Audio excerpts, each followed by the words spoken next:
o voo 11 da American Airlines se choca contra a torre norte do World Trade Center.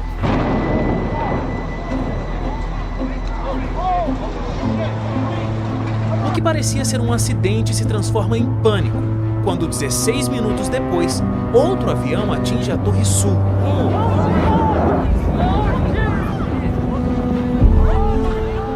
Pouca gente sabe, mas o 11 de setembro não começou em 2001.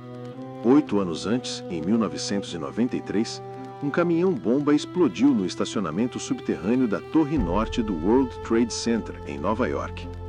O plano era fazer uma torre cair sobre a outra. Se isso tivesse acontecido, a tragédia teria sido imensa. O ataque falhou, mas deixou um aviso claro.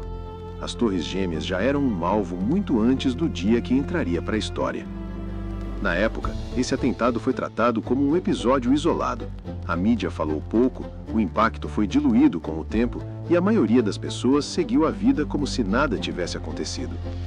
Mas nos bastidores, algumas pessoas começaram a fazer perguntas que nunca seriam respondidas publicamente.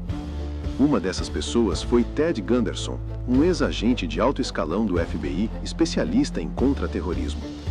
Após se aposentar, ele passou anos reunindo documentos, relatórios e entrevistas sobre o atentado de 1993.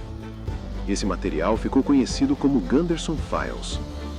Gunderson afirmava, como linha de investigação, não como versão oficial, que autoridades federais teriam infiltrado e monitorado grupos extremistas envolvidos naquele ataque, e que em certos momentos teriam permitido que os planos avançassem. Segundo essa visão, o ataque de 1993 não seria apenas uma falha de segurança, mas parte de uma lógica maior, uma lógica em que grandes ameaças são úteis. Crises profundas geram medo, e o medo facilita decisões que, em tempos normais, jamais seriam aceitas pela população. Ao longo da história, isso já aconteceu outras vezes. Saddam Hussein, por exemplo, foi apoiado pelos Estados Unidos durante a guerra contra o Irã. Anos depois, quando passou a ameaçar o sistema do petrodólar, virou inimigo declarado. O mesmo aconteceu com Osama Bin Laden, que foi treinado e armado para lutar contra a União Soviética no Afeganistão e mais tarde se transformou no maior vilão do mundo. A criação de um inimigo externo sempre serviu como justificativa para guerras, gastos militares gigantescos e o fortalecimento do poder do Estado.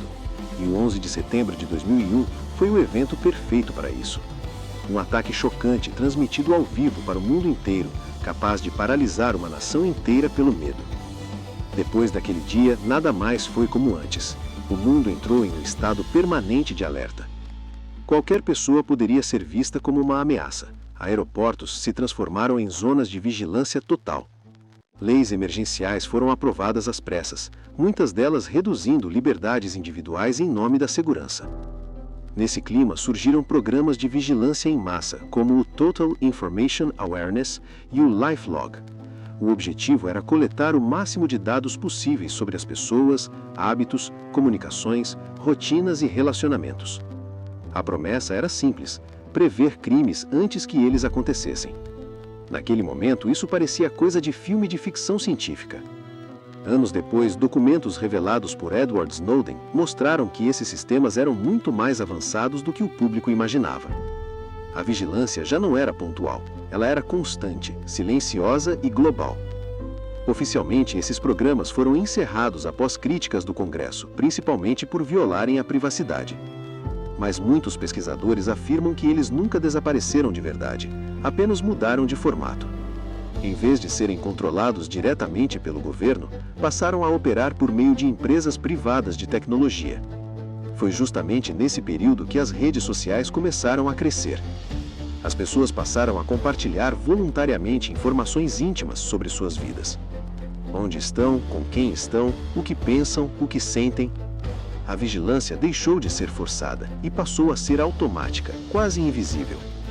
Curiosamente, o Facebook surgiu pouco tempo depois do encerramento oficial do projeto LifeLog.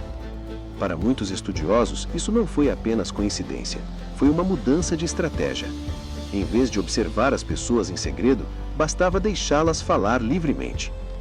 Com isso, o 11 de setembro deixou de ser apenas um ataque terrorista. Ele se tornou um divisor de águas histórico. Um evento que conectou guerra, economia, tecnologia, vigilância e poder em um único ponto de ruptura. Até hoje, os reflexos desse dia continuam presentes. Em conflitos atuais, em crises econômicas, em disputas geopolíticas e até nos debates sobre inteligência artificial e controle social. O mundo mudou profundamente depois daquele dia. E talvez a pergunta mais incômoda de todas continue sem resposta clara. Depois de tudo isso, o mundo realmente ficou mais seguro ou apenas mais controlado, mais monitorado e mais moldado pelo medo? Se você gostou do vídeo, deixa seu like e se inscreva no canal. Obrigado por assistir e até breve.